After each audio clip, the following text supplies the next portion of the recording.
Olá pessoal, sejam todos muito bem-vindos à nossa primeira videoaula. Nessa videoaula, a gente vai aprender um pouco mais sobre os modelos conceituais. Mais especificamente, a gente vai ver uma notação gráfica muito utilizada para representar esses modelos de altíssimo nível, muito próximos da nossa mente, do nosso raciocínio, que é o modelo entidade-relacionamento.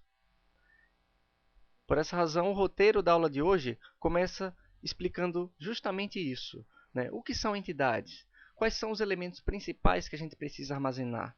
E desses elementos, quais são os dados que precisam ser armazenados, que nós chamamos de atributos? Como eu derivo, como eu identifico essas entidades a partir do minimundo, que são as descrições dos problemas da vida real? E como também eu relaciono essas entidades através dos relacionamentos? E esses relacionamentos são muito importantes, porque como a gente viu na semana passada, um banco de dados ele é composto por vários elementos de dados interrelacionados, porque essa interrelação ajuda a extração de informação a partir de uma base de dados. Tá joia? Bem, então, dentre os modelos que existem para especificar os dados de um banco de dados, o modelo mais abstrato, o primeiro modelo, é o modelo conceitual. Tá joia? Esse modelo é tão abstrato que ele é muito próximo do minimundo, que é constituído de descrições textuais. Descrições intuitivas, descrições apenas frases que simbolizam, que representam o conhecimento de um domínio específico. E para representar esse modelo conceitual, a gente vai aprender a notação mais utilizada, que é uma notação gráfica, conhecida como modelo entidade-relacionamento ou diagrama entidade-relacionamento. São sinônimos. Tá joia? E a gente vai ver em seguida que esses modelos gráficos ou esse modelo abstrato de alto nível, ele não é ainda as tabelas. Tá joia? Ele é um modelo ainda mais abstrato e a partir dele, na sequência, a gente vai aprender a fazer derivações, a como gerar um conjunto de tabelas a partir do meu modelo conceitual. Tá joia? Então não se preocupem ainda com tabelas, muito menos com o modelo físico, aquele conjunto de zeros e uns que fica a cargo do sistema operacional. Tá? Mas nesse momento agora, se preocupe apenas com o modelo entidade e relacionamento, com esse tipo de diagrama de alto nível. Então, o primeiro fato, né, a primeira coisa que a gente precisa ver é a importância da compreensão do domínio, a importância da compreensão real do domínio. Né? Primeiro, a gente precisa saber o que o cliente espera de fato do sistema. Tá joia? E não só o que ele espera, mas o que realmente a gente precisa armazenar de dados.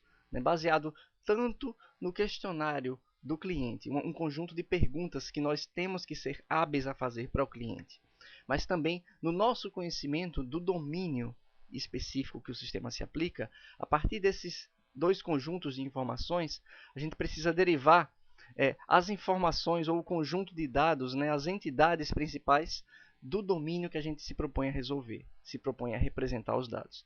Então, por exemplo, em um domínio de produto, para a gente representar os dados de um produto, a gente precisa primeiro ter conhecimento quais os produtos ou qual o domínio da aplicação que o banco de dados será inserido.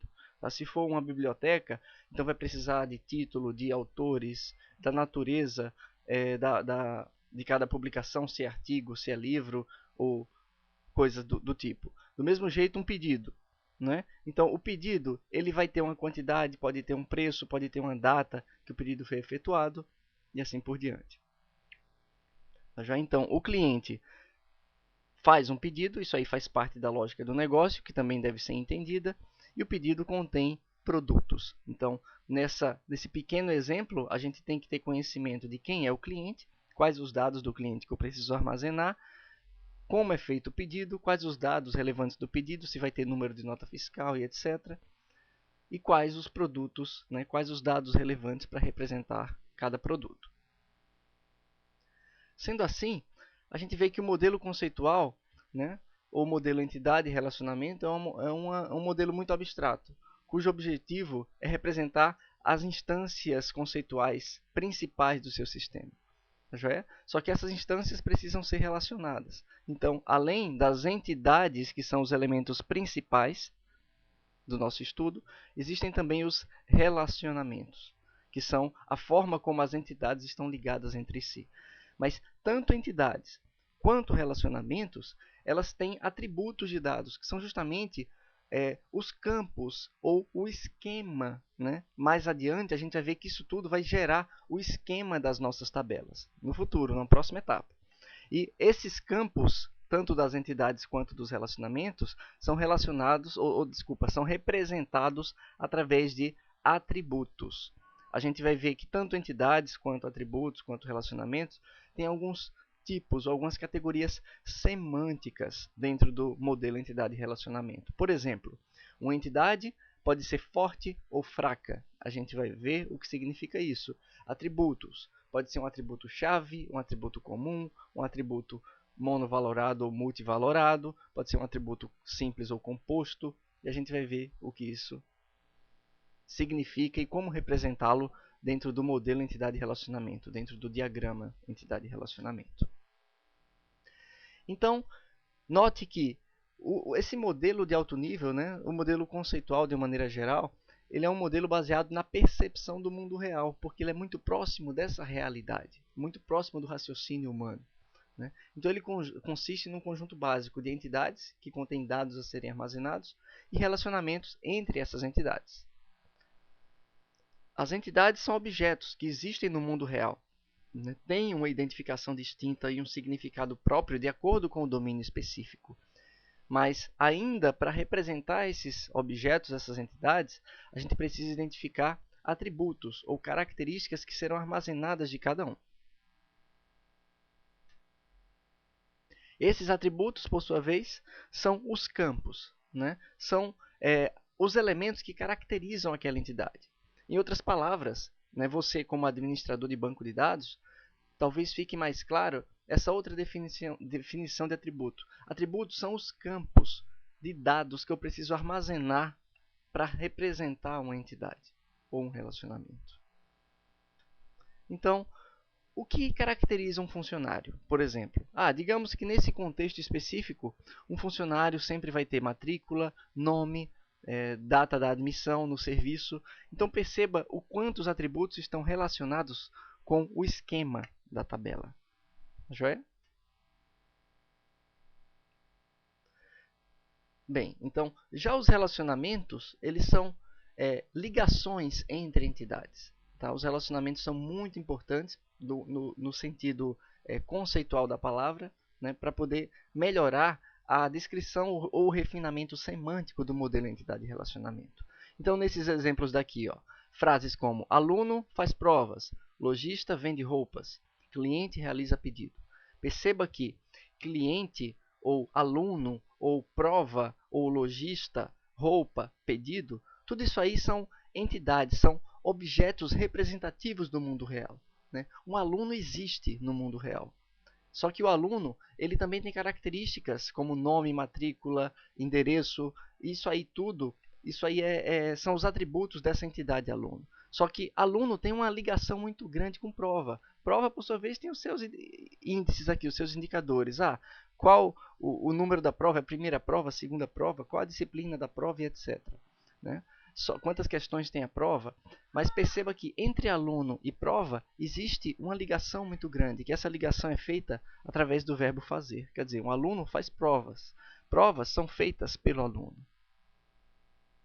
E assim, o mesmo acontece nos outros exemplos. Tá? Então, essa ligação é o que a gente chama de relacionamento. Bem, então, tendo em vista esses elementos básicos do modelo entidade e relacionamento, como entidade, relacionamento e atributos, a gente consegue perceber que existe uma aproximação muito grande entre eles e o minimundo, ou entre eles e a descrição natural, a descrição conceitual do mundo real.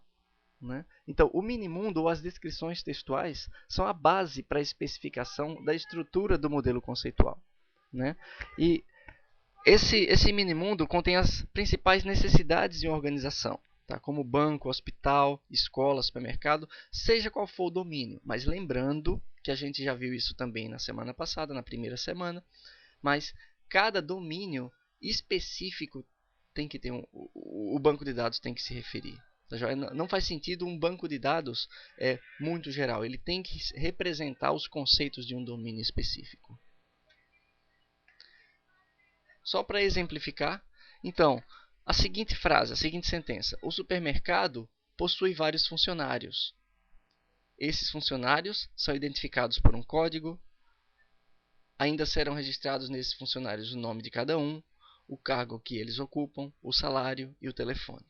Então perceba que funcionário é um objeto significativo do domínio de supermercado. Então esse objeto funcionário ele ganha o status de entidade, porque ele é muito importante. E código, apesar de também ser importante, o código não existe por si só. O código identifica, na verdade, um funcionário, então o código não é entidade. O código, nome, cargo, salário, telefone, tudo isso são atributos do funcionário, porque eles identificam ou se referem a um funcionário. Complementando, o supermercado ainda deseja guardar as informações de seus fornecedores. Opa, fornecedor é mais uma entidade, existe por si só. Os fornecedores devem possuir um código para identificá-los, o nome da empresa fornecedora, o endereço e os telefones disponíveis da mesma empresa para contato. Tá joia? Então perceba que fornecedores, nesse caso, fornecedor é entidade, e todos os outros elementos ou os outros substantivos aqui que se referem a fornecedores são atributos. Agora, finalmente, para complementar a descrição, o supermercado também exige que o sistema em questão guarde vendas. Opa, se eu preciso guardar vendas, então as informações de uma venda são relevantes. Venda virou entidade nesse caso. Né? E as vendas são ocorridas entre os fornecedores e o supermercado. Opa, então, venda é efetuada pelo fornecedor, ou se refere, é sempre ligada a um fornecedor. Então, vai ter um relacionamento entre essas duas entidades aqui. Percebe? Então, veja bem que o modelo conceitual, ele representa, ou ele é um mapeamento intuitivo do modelo do mundo real, ou o mini-mundo, para o modelo entidade e relacionamento. Agora, perceba que, apesar de intuitivo, esse mapeamento exige um processamento humano, exige um raciocínio, uma inteligência por trás dessa interpretação. Tá joia? E é isso que vai garantir o nosso emprego. Então, uma vez que eu já tracei, eu já processei, digeri muito bem esse enunciado do minimundo, eu já sou capaz de identificar entidades e os atributos dessas entidades. Então perceba que a dica de ouro é o seguinte: cada entidade e atributo normalmente é um substantivo da minha descrição textual. Tá joia? Então, se o substantivo for um objeto independente que existe por si só, então esse substantivo é uma entidade. Se o substantivo, por sua vez, não existir por si só, mas fizer referência a uma entidade, então é um atributo. Tá joia? Só para exemplificar, ficar mais claro. O supermercado possui vários funcionários. Opa, funcionário existe por si só. Então, funcionário é uma entidade. Esses funcionários são identificados por um código. Código é substantivo, então pode ser entidade ou atributo. Então, código existe por si só ou ele faz referência a um funcionário? Opa, faz referência ao funcionário. Então, é atributo de funcionário. Ainda serão registrados nesses funcionários o nome, mesma coisa é atributo, de cada um, o cargo que ele ocupa, o salário e o telefone. Tá joia? Então, perceba que telefone, salário, nome e código são atributos de funcionário. Então, a gente identificou uma entidade, funcionário, e código, nome, cargo, salário e telefone são atributos. Agora, perceba que, como parte do nosso esquema ainda, a gente pode definir restrições de integridade. Podem resgatar aí o conhecimento da aula passada, que vocês vão lembrar dessa definição.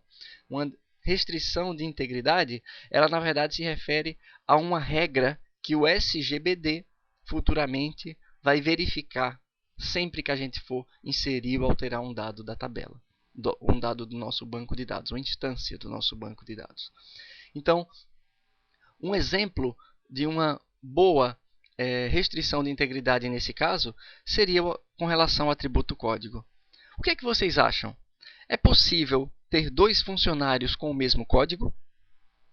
Não. Muito bem. Então, eu posso dizer para o SGBD que código não se repete. Então, a representação dentro da notação do diagrama entidade e relacionamento é colocar um sublinhado no atributo. Isso significa que esse atributo é um atributo chave. Quer dizer, um atributo chave, ele não pode se repetir. Ele é uma chave, é uma identificação única para cada instância de funcionário.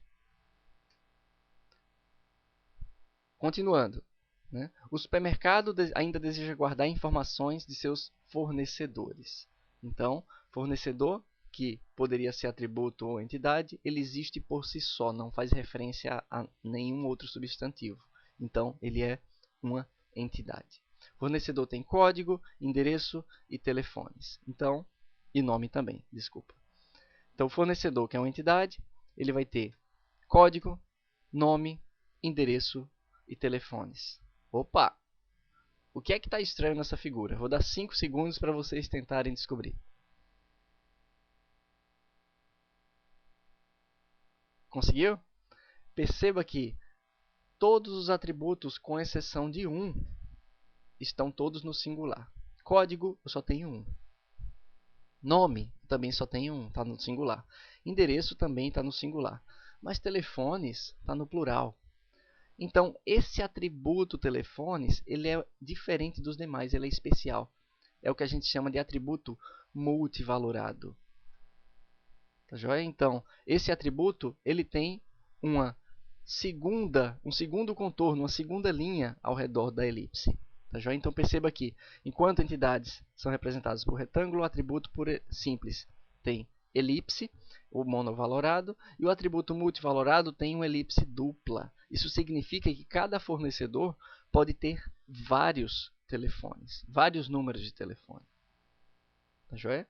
E do mesmo jeito que a gente usou anteriormente, para o funcionário, o fornecedor também tem código único. Então, o atributo código é um atributo chave. É uma chave primária de fornecedor. Uma vez que eu identifiquei todas as entidades e atributos dessas entidades, né, teria que passar isso por todas as entidades, venda e etc. O próprio supermercado, que seria uma entidade. Isso aí é só um exemplo resumido. O próximo passo é identificar os relacionamentos. Tá joia?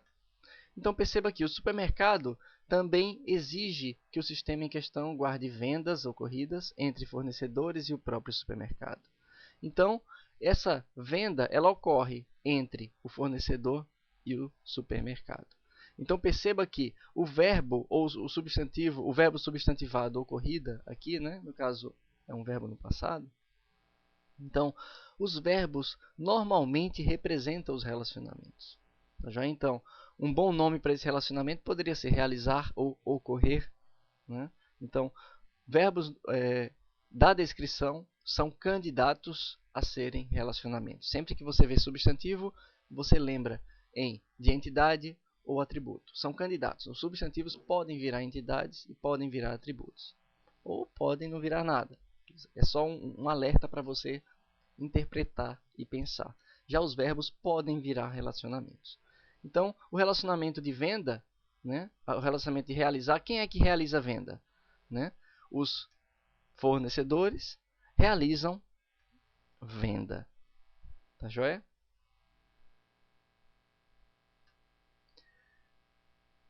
Bem, então a gente percebeu que os modelos conceituais, né, o modelo conceitual, principalmente nessa notação gráfica usando o diagrama de entidade e relacionamento, ela é uma notação muito abstrata e muito intuitiva, que pode ajudar até no nosso diálogo com o cliente.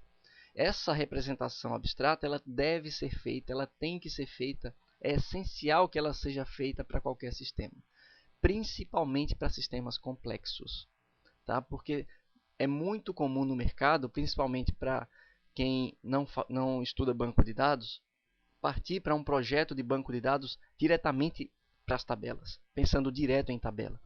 Quando o banco de dados é muito complexo, muito complicado, é uma descrição muito longa, que tem muitas entidades e muitos relacionamentos, é muito comum existir problemas graves nas tabelas que a gente vai ver no futuro, no decorrer dessa disciplina, a gente vai aprender o conceito de normalização de dados. Então a gente vai ver que existem muitas violações quando a gente parte direto para a tabela. Tá? Tabela que significa modelo lógico na nossa nomenclatura aqui. Tá? Então, perceba que é muito importante a gente ter uma visão abstrata do sistema, especialmente dos dados, né, do sistema, antes de partir para uma visão de mais baixo nível, uma visão lógica. E a modelagem entidade de relacionamento, ou o diagrama de entidade de relacionamentos, ele é a notação gráfica padrão de fato. É a mais utilizada, né, nos dias de hoje para representar modelo entidade de relacionamento. Tá joia? Então, daqui a pouquinho eu vou postar o segundo vídeo com o complemento do modelo entidade de relacionamento. Né? Então, vocês vão ver que tem alguns conceitos importantes que a gente falta conhecer. Como, por exemplo, a diferença de uma entidade forte e entidade fraca, a diferença de um atributo simples e derivado, né?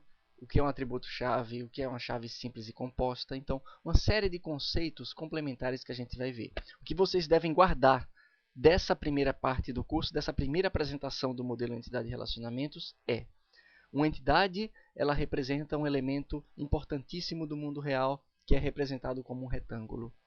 Um atributo se refere a um dado, a um campo de descrição de uma entidade ou de um relacionamento. E o atributo é representado por uma elipse.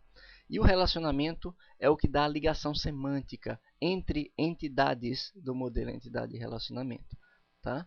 E os relacionamentos são normalmente derivados dos verbos na descrição textual. Então a gente fica por aqui, pessoal. Tenham todos um excelente estudo.